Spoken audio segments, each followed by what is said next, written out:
Penn State's not shiny, okay? It's not SEC. I'll tell you that. It's not the SEC. Like, it is not some shiny place. It's like blue collar, people oriented, people driven, and I think that's what people take from State is like, if I always say that, like, if you want to be around the best people, like, you'll go to Penn State because that's what it is. I'm Maddie. I'm Azhani. It girls. Maddie, Berezowitz, and Azhani, Tealer. I'm lit girl. Podcast with a couple it girls. Yes, ma'am. I'm lit girl. Podcast with a couple it girls.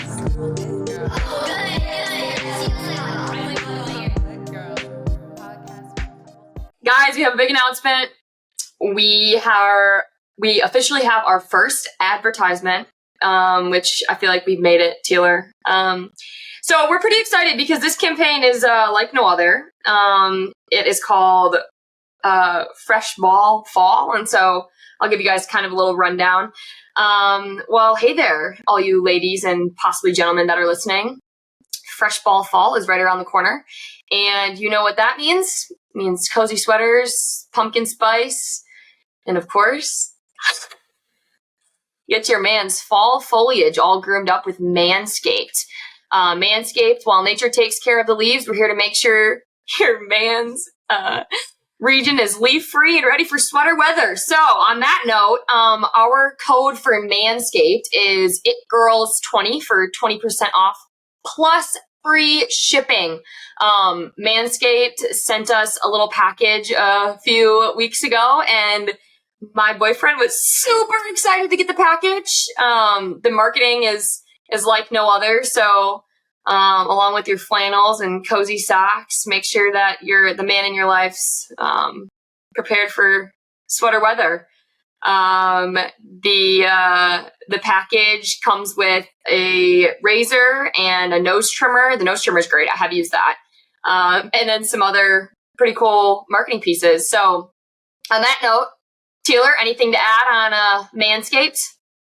Yeah, seems like a great gift for someone with a man in their life. That is not me, but use our code. 20% off and free shipping. Doesn't get much better than that. Manscaped is doing a great job advertising this, and should be great. Yep, get them ready for fall, man. Fresh ball fall, here we come. So thank you, Manscaped, for sponsoring this podcast, and we're excited to continue the partnership. What's up, everybody, and welcome back to another episode of the It Girls podcast, where we're telling the stories of winning women. And today, without further ado, we'll get right into it. We have Allie Schlegel of the Chicago Red Stars. What's up, Allie? What's up, guys? Happy to be here. Thanks for having me on. Duh, we are so pumped to have you, Allie. A little background.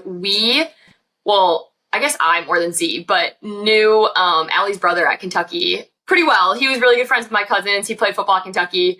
And so when we were always trying to brainstorm who would be a good guest. And I was like, oh my gosh, I think Drew's sister was like a stud at Penn State. So sure enough, she was a stud. She was an All-American, team captain, all Big Ten, won a few championships. So we are pumped to have her on. And she's also like a pretty neat person from what we've gathered so far. So we're going to try to talk less soccer, more all things Allie. So Allie, give us your best elevator pitch so that everyone gets a grasp of who you are. Okay. Yeah, that's a good one. I mean, I practiced this getting my business degree. Like, okay, my major is this. I'm in this, Totally. I worked as much on my personal elevator pitch, but I was born and raised in Colorado, which is a very deep part of my being. I think that has really just that ignited my love for the outdoors, and fly fishing specifically is one of my favorite activities, which was heightened at Penn State because we had some classes there. So I took advanced fly fishing and fly fishing at Penn State, if you can believe that, for credit, and it was awesome. And I think also being in Colorado, I think the atmosphere of just the adventure spirit in Colorado has also been a big part of me in life. I like to try new things, like to do new things.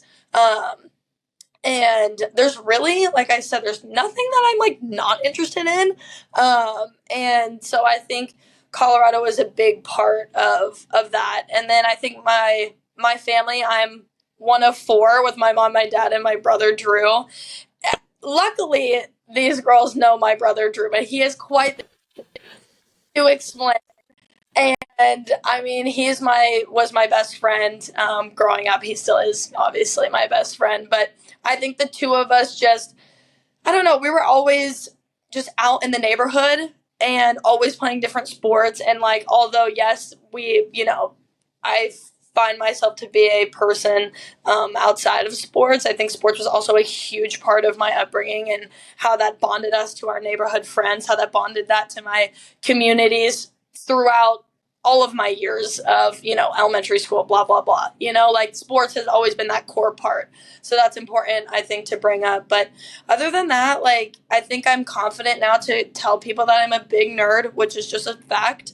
And I love reading. I love learning. Like, I just love learning, to be honest. In DC, I was just calling my mom. I'm like, I could spend so much time in DC now just going to museums. Being at the age where, like, museums are lit is like, we went to the Spy Museum the other day, and I just had the best time. I had the best time.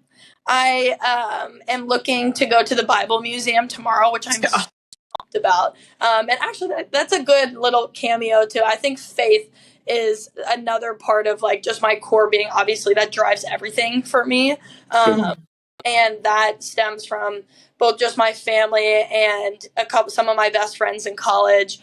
Really had made that a big, deep impact on me, and I think lastly, something that's just so deeply ingrained in me is Penn State. Like, Penn State is me. It's such a deep part of what I love and what I care about and what kind of made me. And I think that theme that comes out of Penn State the most that I reflect on, that has just been true throughout my life, is relationships. Like, I adore my friends and my family and honestly all of the people that I've met, but people and relationships are just core to who I am. And that, I don't know, like, that is me. Like, I feel like a sum of the parts of all of those people that are around me and have, because I like to learn, it's like, oh, I, got this music taste from this person, and I got this, book recommendation from this person. I got this movie reference from this person, like all of those things just are a combination of, I think, all the people God has put in my life. Oh my, so good. That was the best elevator pitch we've ever had, Taylor. Too long of it. Maddie said that about every elevator pitch, but I do agree. This one was really good. That was the best one. And, Allie, I think that, well, one, like, I'm so excited for this episode because when you can tell in the first, 30 seconds, like, oh, this is our girl, Right. Immediately started talking. I was like, oh, this is my girl. And I think it's because you, Z, and I all have, a zest for life that is really, something that you can't, it's God-given, that, cup half full mentality, and the way that, I heard a quote, when you stop learning, you stop living. And I think about that all the time because learning happens, if you enjoy learning, you just see life in such a different way than if you kind of dread it. So, and like you said, you can learn through books or you can learn through people. There's a million ways to look at learning. So I'm excited to learn a lot from you this episode. Well, okay, speaking of learning, and first off, I've heard amazing things about the Bible Museum, so I'm excited for you to go do that. But talking about the fly fishing, and I was looking it up, and everything that I saw about this fly fishing program at Penn State was legendary, world-renowned, infamous fly fishing. I'm like, what the heck? Who's fly fishing at Penn State? And then I go to their Instagram page for PSU fly fishing. It's so professional. It has thousands of followers. How did this become a class you took? How did you get into it? Okay, yeah, that's actually so hilarious because I try to tell people that Penn State fly. The other day we were in the locker room and I was telling people about Penn State fly fishing, and one of my teammates was like, "You're giving Penn State a bad rep." I'm like, "No, you don't understand. Penn State fly fishing is hype." Okay, so rewind to kind of why I got involved in fly fishing is some of my best guy friends in high school are all fly fishing gurus and whatnot. And so I kind of got into it through them, and I went a couple of times with them and got the little sister treatment for sure. Like, I had no idea what I was doing, and they're like, you didn't bring a leader? I'm like, what the hell is a leader? Like, what are you even talking about? They're like, you need to, like, go take a car, like, down the road. We're, like, in the middle of the mountains to this fly shop. I'm like, okay, perfect. Like, I don't know anything, but I'm not going to act like I don't know anything. So I was very much a little sister treatment from them, which was good. And then in college, the guy that I dated in college, he was also really into it. So I feel like that was kind of that introduction to actually doing it more and more. But then, like, when we broke up, it was kind of like, I actually enjoy doing this, and I'm going to be able to do it on my own. And I had heard, like, it's so funny, like, central Pennsylvania, for some reason, is, like, a hub for fly fishing. So Weird. I know, it's, like, weird. Like, there's actually, like, good water and stuff, like, in around Penn State, like, right by campus, like, some very good waters. And so there's this guy whose name's Joe Humphreys, okay? He's, like, 90-something years old. I met him at a breakfast place once in the middle, at Penn State, because he, like, I'm pretty sure he coached wrestling, but fact check me on that. But he's, like, a legend, okay? So he's a legend, and he started the program at Penn State. And so George, my instructor, from that I took classes with, he was, like, Joe Humphreys' kind of, like, protege. And and I'm dead serious. Like, when I went, so for the break, the NWSL break, me, Drew, and my family went to Wyoming for the week. Of course, I know. And because I wanted to fish, and my guy best friends were like, okay, you should go to Fremont Canyon. This place is the best. And our fly fishing guide knew George, like, who I was talking about, because he's, like, legit. Like, he's the man. That's crazy. So that's really it. And so, like, he was the instructor at Penn State. It was the first, like, fly fishing program ever to be created. And yeah, they're just, like, a couple of legends, like, in the fly fishing community, which is so bizarre and random that I just ended up there. But that's the full circle of how we got there. Okay, wait, rewind even more. For us, I'm not a city folk. Z's a city folk for sure. Like, what is fly fishing? Like, can you just explain it? Actually, such a good question. Okay, like, you've probably seen it in a movie where, like, it's the fishing where you're, like, moving, like, the big line. Right. Yeah. That thing. Like, that is fly fishing. And so I've looked up, because people ask me, like, oh, what's the difference? And I don't know how to say that coherently. My interpretation of it all is, like, to me, it's just way more involved. Like, instead of, like, if you're fishing, you put, like, live bait on and you toss it out there or whatever. It's just a lot more involved where, like, you're trying to imitate, like, a specific bug. Oh. Yeah, and, like, you're laying it on it's just, like, really, like, give you, like, a coherent, I think the main difference is, like, the way that you cast and, like, the presentation of how you're trying to catch the fish. Like, it's more the technique and the approach. So it's really involved. That's the other thing. Like, I like it because it's very zen to me. Like, it's a very zen activity. That is so cool. Z loves fishing. Z's like, I said she's a city girl, but, like, she, like, we had, like, a rod at school, and sometimes I'd text her at, like, 8 a.m. on a Saturday, and I'm like, wait, bro, where are you? Like, are you, like, getting donuts or something? She's like, nah, I'm fishing. I don't know how to fly fish, though. We should hook up and we should learn. You can teach me. Dude, it's honestly, it's so involved. It's taken me so many years to even get, like, again, it's just something we're always learning, truly. And, yeah. So cool. So cool. Okay, staying on this topic. So we have actually had a few guests on from Penn State, and every guest we've had from Penn State and people we know from Penn State, our trainer and our volleyball trainer was from Penn State, and, like, she bled navy and white. Like, everyone we know. So first of all, why'd you go to Penn State? Second of all, what is it about Penn State that makes people just absolutely fall in love with the culture of being a PSU alum? My one of my best friends the other day sent me a TikTok that was, like, the top, like, the 10 colleges that you just, like, think are a cult. And it was like the second one, and behind like A&M. Right. Right. This reigns true. Like, Yeah. or you're not, you either get it or you don't. And first question, why I went to Penn State. I think that's kind of like a twofold question because the recruiting process, I was so young, like I really don't even know why I ended up there when I look back, because there are so many reasons why I chose it that by the time I had gotten there were like irrelevant almost. Right.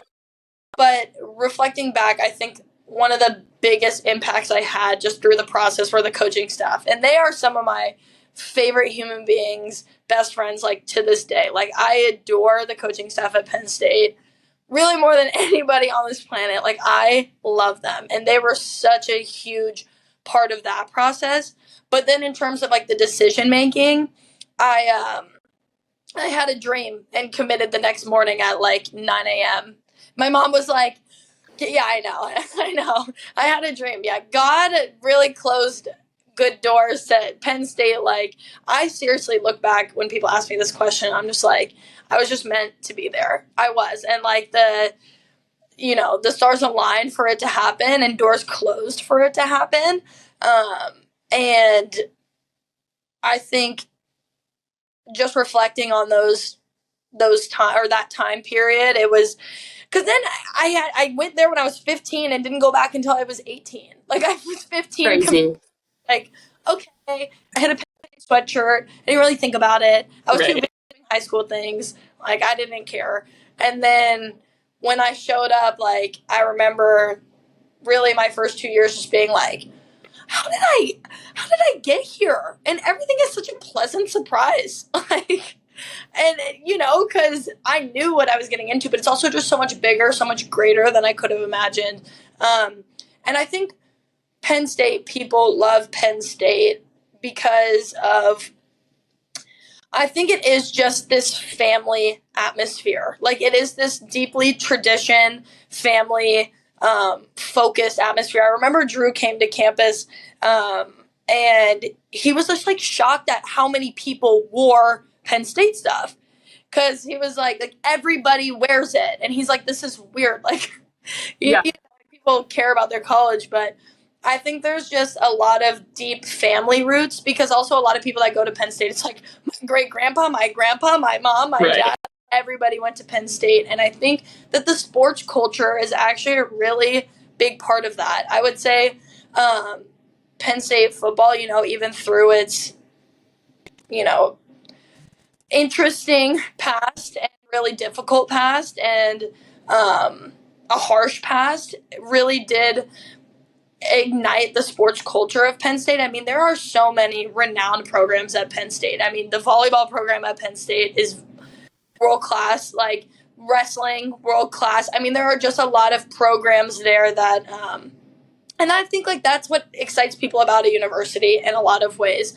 And also like Penn State's a work hard, play hard type of ball. Like, we're not pretentious, or like you're there to have a blast and have fun and go to sports games, and it's big. And I think about Thon too, which is the biggest student run philanthropy in the world. And like I knew so many people involved with that. I actually just got dinner 2 nights ago with the old executive director of Thon, and like these are the people that I was able to meet through Penn State. And it's just the people. I tell that to everybody when I'm like having when we had recruits, I'm like, Penn State's not shiny, okay? It's not SEC. I'll tell you that. It's not the SEC. Like, it is not some shiny place. It's like blue collar, people oriented, people driven, and I think that's what people take from State is like, if I always say that, like if you want to be around the best people, like you'll go to Penn State, because that's what it is. That is so awesome. That's so cool. And every other person that we've talked to from Penn State has said that exact thing. Yeah. Anna Camden. And to go off of that, so like from the outside. Oh yeah, Anna's great. You guys talk to Anna. I love her. Yeah, she's great. So from my perspective, and maybe Maddie too, it seems like all of you guys from all the different sports are all super tight knit. Like I see Will commenting on your posts, and Will knows Anna, and you know Sean Clifford, and Anna knows Sean Clifford, and all these people are so connected. What does Penn State do to make that feel that way in the athletic department?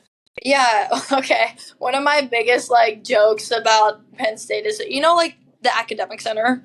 Yeah. You guys I'm sure have an academic whatever. Yep. I said as a freshman that this was a ploy to get Penn State athletes to marry each other and have you send back to Penn State because that's where you spent all of your time.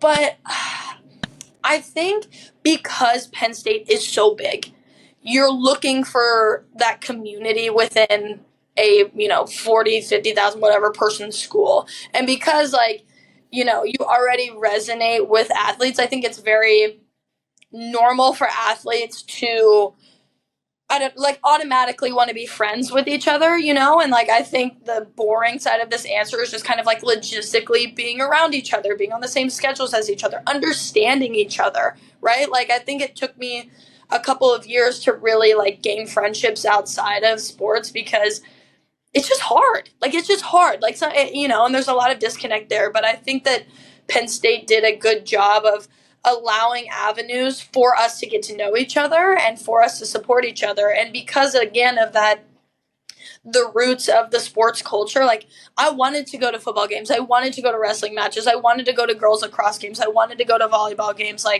That was fun because, you were all so, just connected by a similar passion. And I actually was the student athlete advisory board president for a year, which was a joy. It was a joy.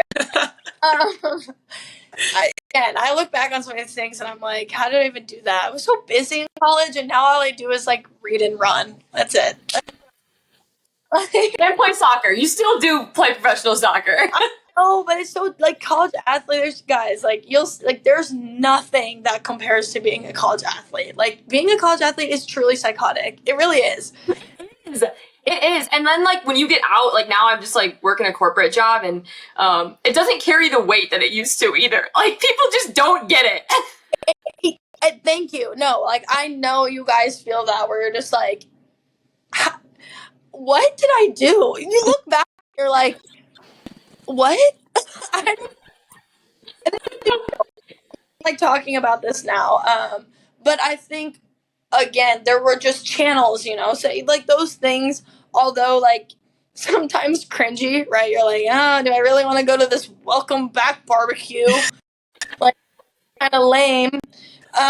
Which was always hard. It's always hard to convince 18 to 22-year-olds that this is not lame. This will be fun. I know totally. that this has to be a PG experience, but it's fun. Right. But I think we tried to be intentional about involving the student athlete community, both with themselves and with the university, because I think it was hard for student athletes to really connect with the university in the bigger picture. But I think honestly things like Thon really helped with that, because that was such a Penn State thing that connected the entire community together, and student athletes were really able to experience the university and the community in that way. That's awesome. That's so cool. I think that I totally resonate with what you said about you wanted to go to lacrosse games, you wanted to go to volleyball games, you wanted to go to wrestling matches. That's exactly how we felt at Kentucky. Going to watch a women's basketball game was so fun because we knew these girls. These girls were seeing what they're going through on a daily basis. Going to watch men's soccer games, I don't know. There's just sports that I never watched in high school personally. But then I got to college, and I'm these are my people. I'm hanging out with them on Saturday night. I'm going to go try to watch a game if I can. Yeah. So we totally get that. So going further now you're not at Penn State. Teardrops on my guitar. So talk us through your decision to play pro. I think that especially, we've seen the growth in women's sports. Honestly, I think soccer is a trailblazer. Women's soccer is definitely trailblazing that path. So maybe talk about, professional women's soccer, your experience, and kind of how you decided to take that path rather than something different. That's such a great question. And I remember having a conversation with my grandpa, and he's going to hear this because he listens to the stuff that I do.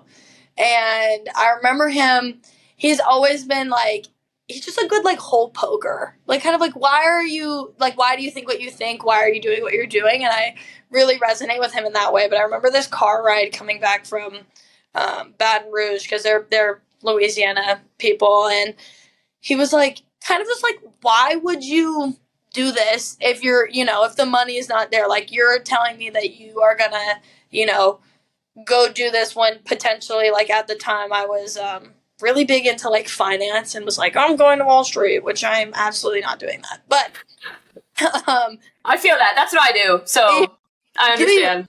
Yeah. Investment banking, literally, Allie. So I'm doing your worst nightmare. Went through such a phase of that sidetrack. I joined like I'm sure you did you ever do like the club, like whatever, like a club? Finance club? Yeah. Right. So we had like the Nittany Lion Fund, which was like the investment. They were like an actual like portfolio doing stocks, yada yada. Yep. There was another one that was like only fixed income investing. So it was like a paper portfolio, but whatever. It was all about like leveraged debt, blah blah blah. Yeah. I was the dumbest person there, but it was the best thing I ever did academically. No, it was seriously. Yeah.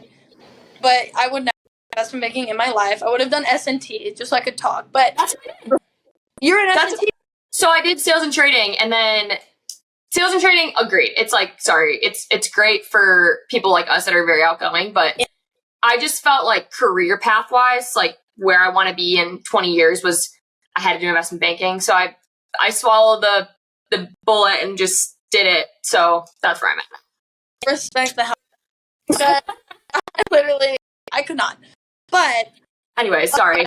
I really am so glad that we just had that little sidetrack. But basically, I think his point was like, why are you doing that? Like, it doesn't make sense if you're not kind of going to get like this, I think, financial outcome that might be better. But I remember being like, whatever. I think maybe I was still a teenager, maybe I was 20, but just being like a pissy about that, being like, oh, so my dreams like aren't as important as somebody going to the NFL. Like, if Drew had the potential to go to the NFL, like, would you ever ask him this question? And maybe he would have, because he's a question guy. But I think it just made me like feel very powerful about saying that. Like, no, my dream is important, and like I again believe that God has given me this specific talent to do. Like, I felt very called into it, to be completely honest. I don't know, I mean, I'm sure you guys know about Drew's fiance passing away, and that obviously like was a really big life experience to have like at our age, and that was just such a moment that just rocks your world. Obviously, makes you slow down, makes you think intentionally about all of the things that you are doing. And I think that so right after Molly passed away, I had just gotten invited to like a U23 national team camp, and I was like I can't even function. But I'm like, we're going. And the night before, I had a friend call me and tell me that Katie Meyer had just passed away, and she was, somebody that I had grown up in like the youth national team system with, and had been friends with. Like, it was just a lot. It was just a big day. Like, right, like there were just a lot of deaths, a lot of just like, wow, this is a lot. And I just felt like at camp that God gave me a lot of clarity in that moment to, I just like was kind of wrecked by a lot of conviction of like slowing down, and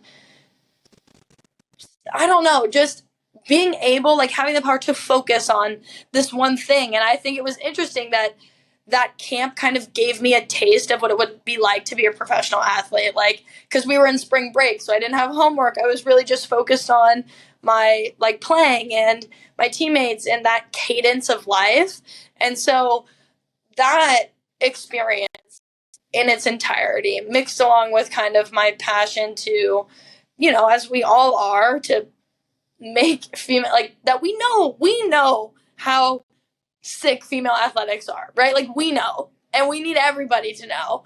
And I mean, so, look at the Nebraska game, the volleyball game that just happened. That's like, I know that typical, like, give the platform, you get him, you put, you get what you know, we could go on a whole tangent on that, but like, I think those two in combination, and then it was really difficult because I was thinking about staying for a 6th year at Penn State.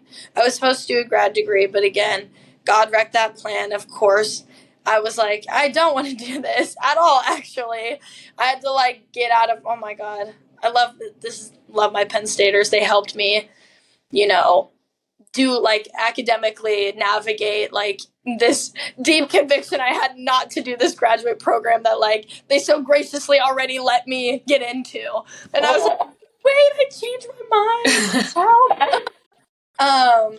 And so then after season, I kind of had to, like, decide, because there were so many parts, obviously, of that. And I went to Spring Creek where we fly fish, and I laid on a tree, and I decided to go on the draft. So that's really, again, it's like an intentional process that then ends with something deep and dramatic. That is how I make my decisions and how I really operate. So that's amazing.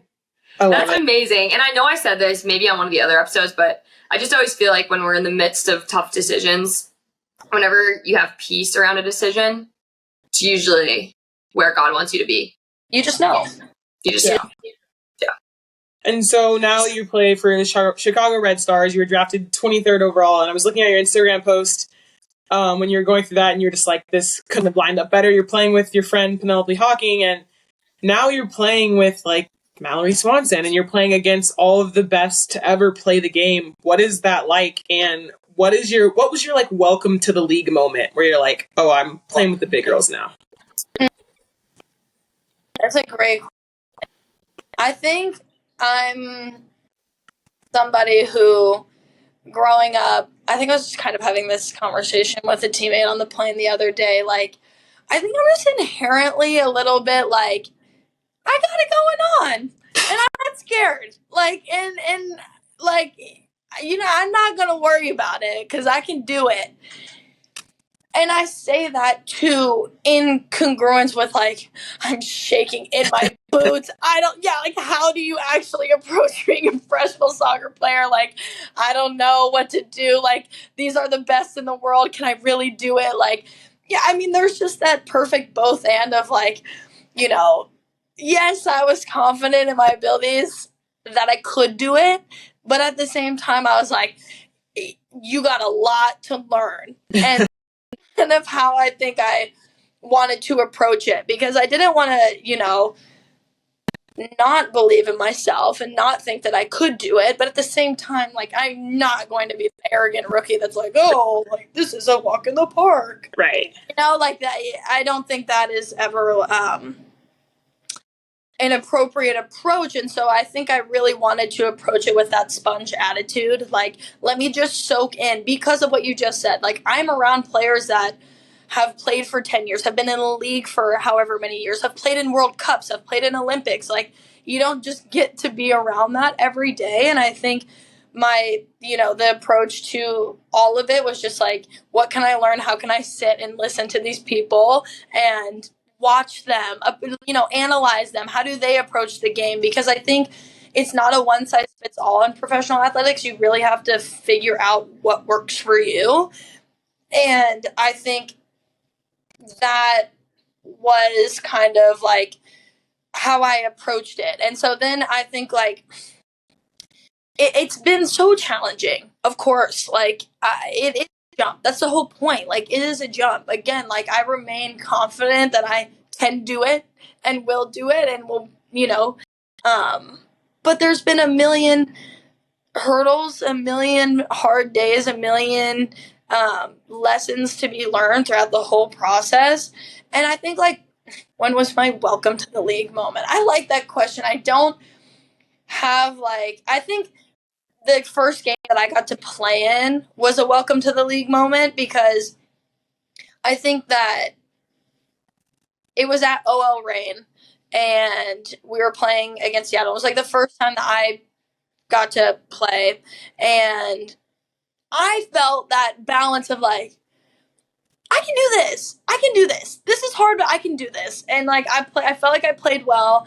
But at the same time, like the game itself, like we had lost 5-2. You realize like who you're playing with and against. Like I think I don't know, like somebody had fouled somebody and then I had to like get back for the free kick.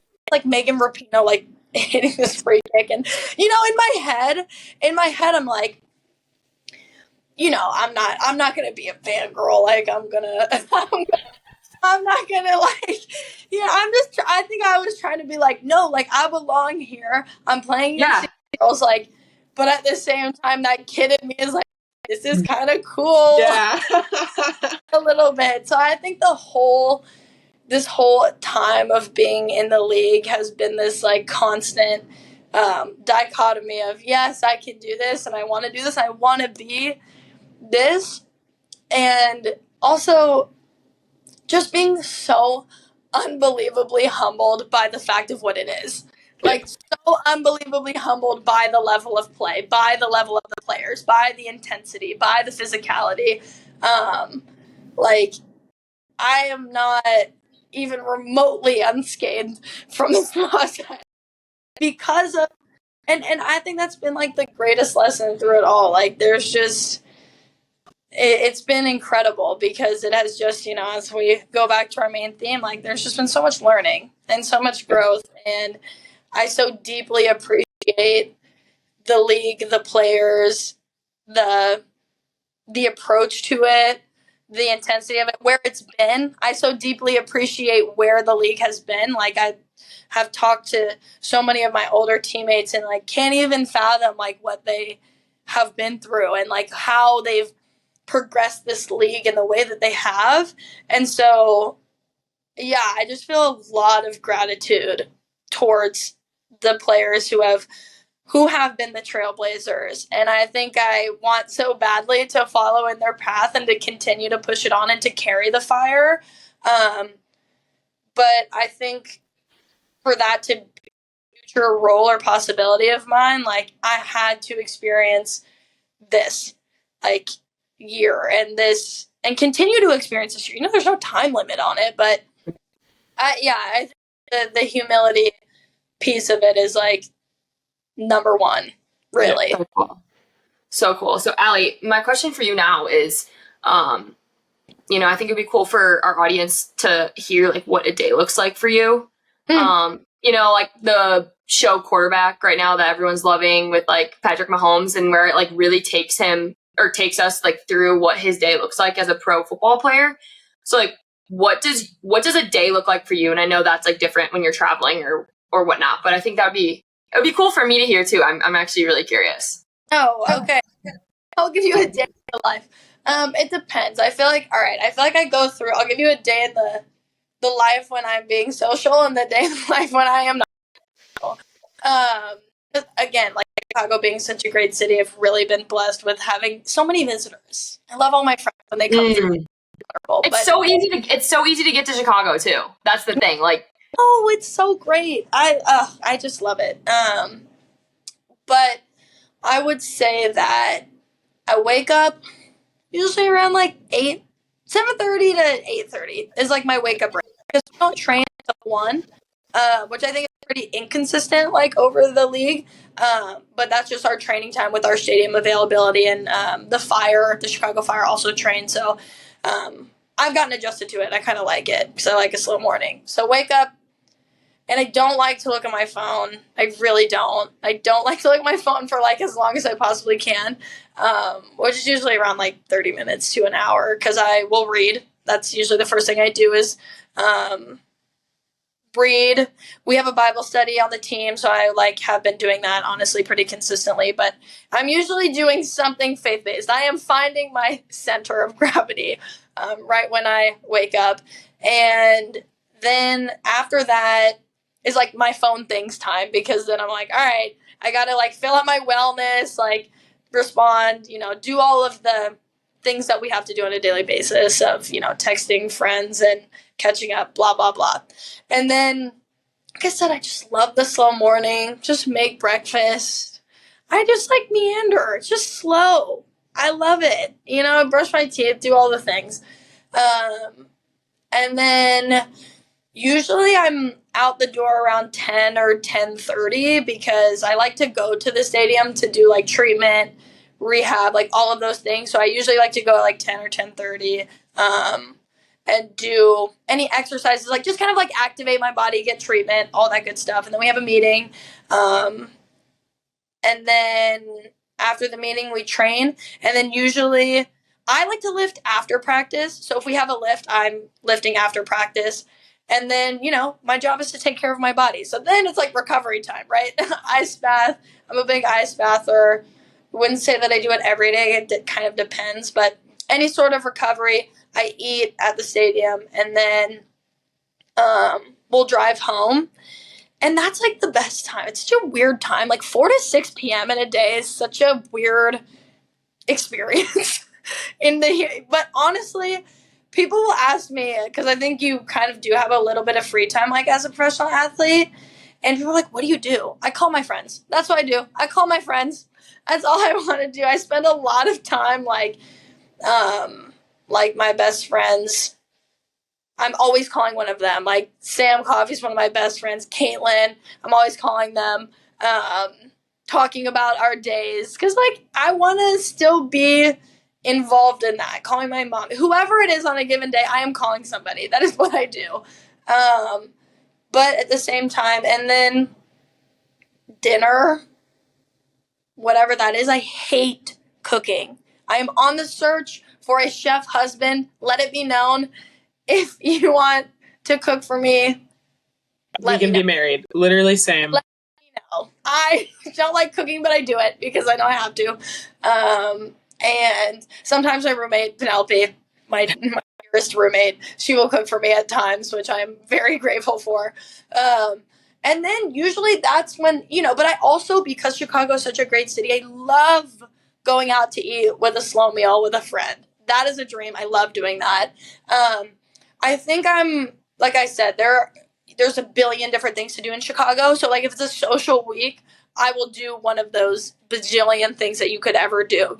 Lake, river, restaurant, Cubs game, the whole lot. I love experiencing the city. But if I'm not in that mood, I think I usually am, like, in my room, like, usually just doing recovery things, maybe watching film, reading, or, yeah, like I said, it's either chill or social. There's no in between. But every day I'm calling people. So, yeah, I love that this is my answer, because it used to be like meeting, class, meeting, freaking backflip, meeting. Like, I really enjoy the cadence of this life. I think it'll lead to, and Well, hey there, all you ladies and possibly gentlemen that are listening. Fresh ball fall is right around the corner. And you know what that means? It means cozy sweaters, pumpkin spice, and of course, get your man's fall foliage all groomed up with Manscaped. Manscaped, while nature takes care of the leaves, we're here to make sure your man's region is leaf-free and ready for sweater weather. So, on that note, our code for Manscaped is ItGirls20 for 20% off, plus free shipping. Manscaped sent us a little package a few weeks ago, and my boyfriend was super excited to get the package. The marketing is like no other, so along with your flannels and cozy socks, make sure that the man in your life's prepared for sweater weather. The package comes with a razor and a nose trimmer. The nose trimmer is great. I have used that. And then some other pretty cool marketing pieces. So on that note, Tealer, anything to add on Manscaped? Yeah, seems like a great gift for someone with a man in their life. That is not me, but use our code. 20% off and free shipping. Doesn't get much better than that. Manscaped is doing a great job advertising this and should be great. Yep, get them ready for fall, man. Fresh ball fall, here we come. So thank you, Manscaped, for sponsoring this podcast, and we're excited to continue the partnership. That is so awesome. We, when you said meander, like Z and I have talked about this, and we listened to it on a sermon once, but it was Christine Kane, if you know, you probably know who that is. And she was talking about lingering, just like linger, slowing down to linger, whatever you were in. And in her case, she was talking about like lingering with God, but just like lingering in the mornings rather than feeling like I gotta do this. That's how kind of I am. And like, I'm trying to just like, be grounded and take a deep breath. So that's awesome. The elimination of hurry, that book I read earlier, but like the process of undoing hurry and busy, I'm still in it. It's so difficult. Like, I'm with you. I think my routine is important to me because I feel like that allows me to be in that lingering space, in that being able to appreciate more of those pockets of peace throughout a day, right? I think we're so like next, but you don't realize that like 5 second, that 5 minute, that 10 minute, those lingering times. But again, that is respectfully, if I were in investment banking, I would be psychotic. Like, I just would be. I don't even know how. I don't know. I hope, I wish and pray for your. I'm like, it's so hard. It's so hard. It is. That's why, like, I was in New York, and you're not an East Coast girly, but like you know the East Coast lifestyle, and it just like wasn't for me. I was like, I need to be back by my people, so I'm actually doing investment banking in Milwaukee, which is it's a great. I'm still getting the experience, but I'm not feeling like the pressure to run the rat race. Where that's the feel. That's how I felt personally when I was in New York. So, it's tough. Not everybody likes for that either. I know. It's crazy. Well, so you were talking about long, slow meals, and Maddie, I guess she was curious about what that meant to you whenever we were talking beforehand. So, like, talk about what a long, slow, like, ideal meal looks like for you. Okay, this is such a new thing, honestly, because here's what happened. I got to Chicago, and everybody's yelling at me, telling me it's the best city ever. And I'm like, all right. And with that came, like, here's 8 million different places you need to try, food-wise. And I'm like, okay, got my list. But when I got to Chicago, again, we know I'm no city girl, and I'm like, what do you people do? What do you guys do? Because I'm so used to, like, being outdoorsy, and granted, this was also when I got there. It was in, January, so it's pretty cold, but I'm just like, what do you guys do for fun, basically? And what I realized is, once you just surrender to spending money, it's great. Everything's great. It's a blast. You have so much fun. The best quote we've ever had, Tealer, right there. It's wonderful. Surrender to spending money. I kind of live by that. I have no problem spending money, and I feel like I have a great life because of it. She's not lying. She is not lying. I'm also not lying. I try to balance and learn from my peers on how to balance that, but like, how am I supposed to have fun then if I'm not spending like $70 on this meal? Because that's great to me. It's not ever like not worth it, in my opinion. Maybe a couple times, but like 90% of the time, it's gonna be worth it. And same, and because I think I maybe one of these days will indulge in like cooking a long slow meal, but I just no. So I like what has made me love Chicago so much is that food culture, and I think I've really enjoyed going. It's the appetizer, it's the drink, then it's the main course, and then I'm a dessert gal. Like, we're having a dessert, and we're like, it's the whole ordeal. And I honestly think it is very biblical to enjoy meals with other people and to just have that pace of let's enjoy this food. Like, let this food like be of nourishment to me. Let this time with whoever I'm spending with, even if it's with myself. I'm a full fan of going out to eat alone. I'm here for it. I will do it all the time. But again, it's just because I think, you're just like, slow down, stop rushing, da-da-da, and you're like, how?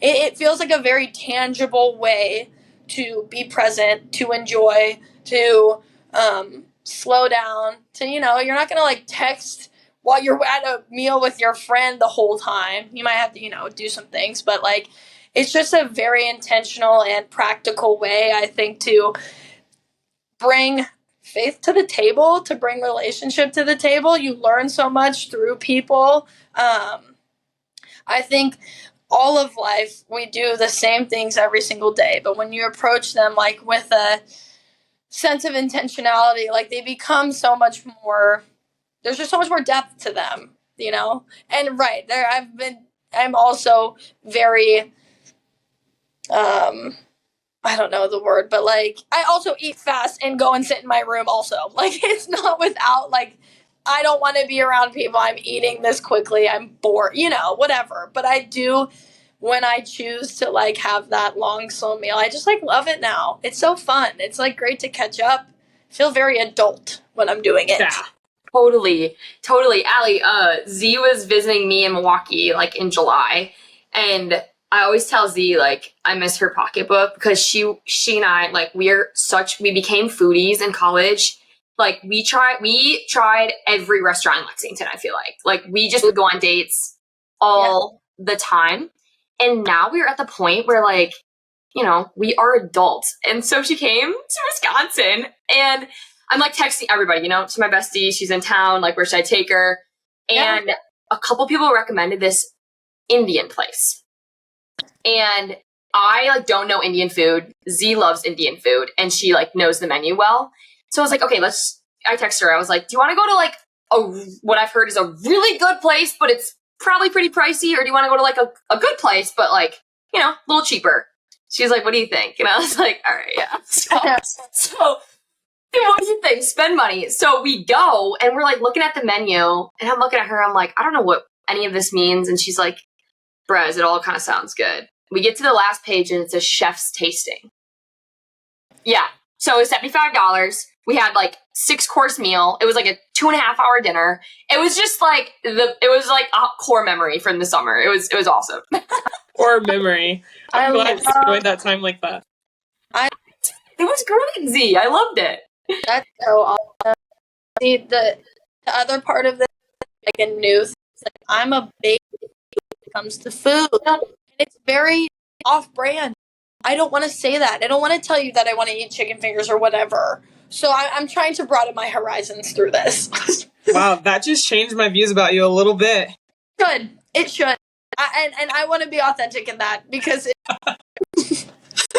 I love it. Okay. Tealer. What? Tealer, I need to ask a question. It feels like a perfect lead-in, okay? Okay. So, we know Drew, right? Yeah. Like, I've known Drew, so he's what, 2 years older? 3 years older than me? Yeah. 2 years older than you, so 3 years older than me. So he was a senior when I was a freshman. And this dude, like, had more friends on campus than anyone I have ever met. Z, would you agree with that? You always ask me about Drew, and I probably have had one conversation with him. I know Drew, and he knows me, but I don't know him as well. But he does have a lot of friends, from what I know. Oh, so many friends. So I, like, need to hear... First of all, you need to give, like, your perception of Drew. Like, you know him in such a different light. And two, like, I want to hear about your all's relationship. Just as brother and sister, as besties. Like, how do you guys feed off one another? There's such a... Okay, pause also, because I'm going to have to leave in, like, 10 minutes, if that's okay. Yeah, okay. There's something about a brother-sister relationship. There's so much unspoken understanding in a brother-sister relationship. And I think that is really what we have, because we're very similar. But also, like, we kind of have opposite... we don't have opposite personalities. I think we just have opposite, like... I don't know. I'm emotional. He's not. That's what I would say. Like, I'm very emotional and Drew's very not. We're both very, like, I would say, charismatic, love to do things, like, friends with anybody and everybody. But whereas, like, he kind of takes that, like, boy approach to things, like, I'm very, like, deep and philosophical. Like, I remember we were hanging out with our grandparents one day in New Orleans, and he was like, you just think too much. You think too much. Yeah, like, stop thinking. So I feel like I have that, like, thinking up in the clouds, like, personality, whereas he is like, this is what it is. And that's that. And so I think that, like, it's kind of honestly why we get along so well, because we do all the same things. Like, I wanted to be like him growing up. I wanted to do everything he was doing. If I could have played football, I would have. I would play football in a heartbeat over soccer. Maybe not now. I love soccer a little bit more now, but I wanted to do everything that he did, and he was kind of my best friend in that way. But, like, you know, it's kind of like that when we leave, it's like, okay, I love you, bye. You know, like your typical brother sister. Like, we've been through so much together, but we've always gotten along because we didn't play the same sport. We went to different high schools. It's just easier for us. It's just, like, easy for us to be friends. And, you know, your siblings, like, automatically, like, your compadre, like, anytime you, like, beef with your parents or anything like that, you know, it's just like, well, at least I have Drew. Like, he gets it. And he was so much better at dealing with, like, anything. He's just kind of like, oh, whatever. And I'm like, I'm so sorry, Mom, Dad, like, or what, you know, it's just such a baby. I am the baby. And our family dynamic is just the best, honestly. It's so funny. But Drew, to me, is like, I still see him as, like, a very charismatic, but he really didn't come out of his shell until college. Like, he was pretty shy, like, not shy growing up. He just, like, didn't really care to do that. I don't know, like, indulge in social. Yeah, I wouldn't characterize him as shy now. Right. But in any sense of the world. But growing up, I feel like he was a lot more mellow, to be honest. Like, he just did what he did. And that was that, you know, like, he didn't really think much about it. Like, he's had, like, the same, like, best friends. Like, his best friend was, like, who we grew up with on the street. Just loves sports. Very simple, like, guy, you know? But I see him as this grand storyteller. Like, Drew is a grand storyteller. And whenever we come back from breaks or whatever, you're just always like, there's no way what you're saying is true. There's no way. There's genuinely no way that what is coming out of your mouth is fact. And then he has pictures, he has videos, he has people to prove him right. And we're like, what? Like, and I see him as a grand storyteller, and I see him as, like, you know, you're going to have to, like, blurb this out for me, but Drew does not give a fuck. Period. He doesn't. That more in this world is, like, Drew is Drew. Like, period. Story. I've never seen anything like it. You know, in the way, oh, I'm confident, but, like, I kind of still care about what you think about me. Yeah. No. Drew does not care. And I love that about him. That is literally my brother to a T. Yeah. Like, he is unapologetically himself, like, doesn't care.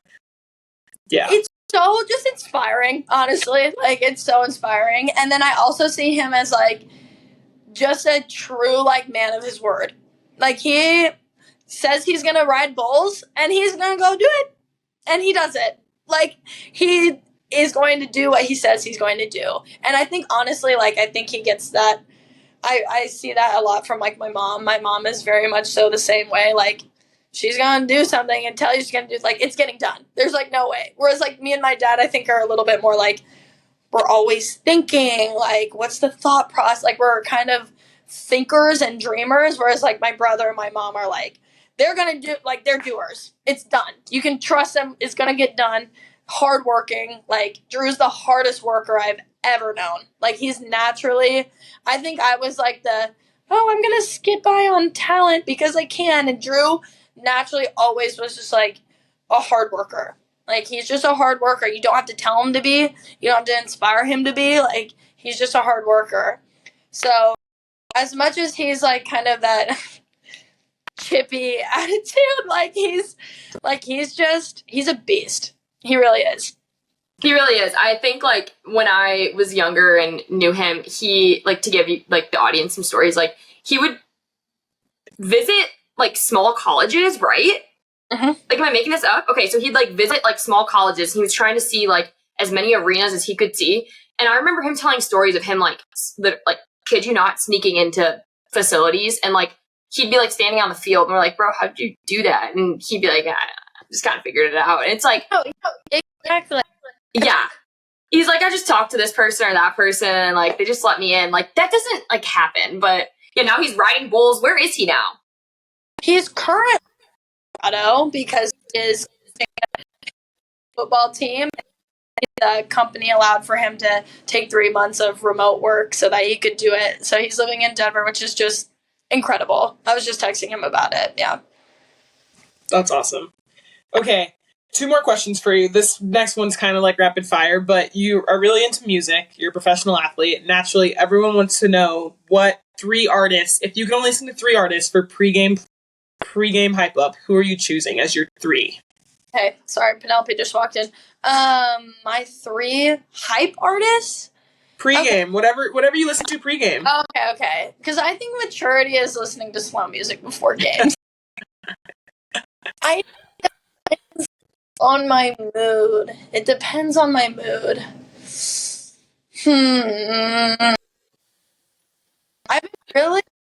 I've just been listening to Zach Bryan. Like, I would listen to Zach Bryan before a game. Why not? Yeah, he's Revival? Good. Fire me up. That can get you going. Yeah, I'm a Kanye girl through and through. I am a Kanye girl. I don't know if that is controversial. It probably is, but music-wise, like, I've always loved Kanye's music. I think, like, Kanye, Kendrick, J. Cole are, like, my, whatever, trinity of rap, if you will. You're speaking my language right now. Yeah. Like, she's your girl, Z. That's Z, T-O-T.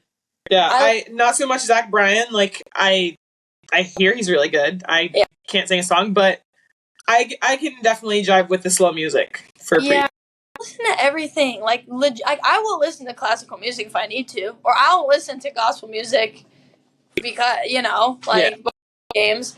So that's tough. It depends on my mood, but I'm anything but like classic rock, heavy metal. I do not mess with that. I do not mess with the whole like Metallica vibes. Yeah, that's a good take. Musical, like, that's the only thing I actually like don't. It's not that I don't appreciate it. It's just like that doesn't resonate. But I'm like, I listen to country, jazz, R&B, pop. I love pop. Like, One Direction, that's my jam. Like, anything. I really will. So that's awesome. That's a good question, Z. Finish us off, Tealer. The best question of all.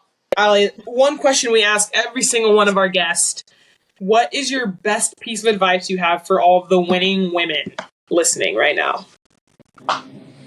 I feel like I should have, like, this quintessential answer for this question. Because it's like, especially, because, you want to give good advice to, like, even younger female athletes or other women in general. But I feel like it's different every time for me.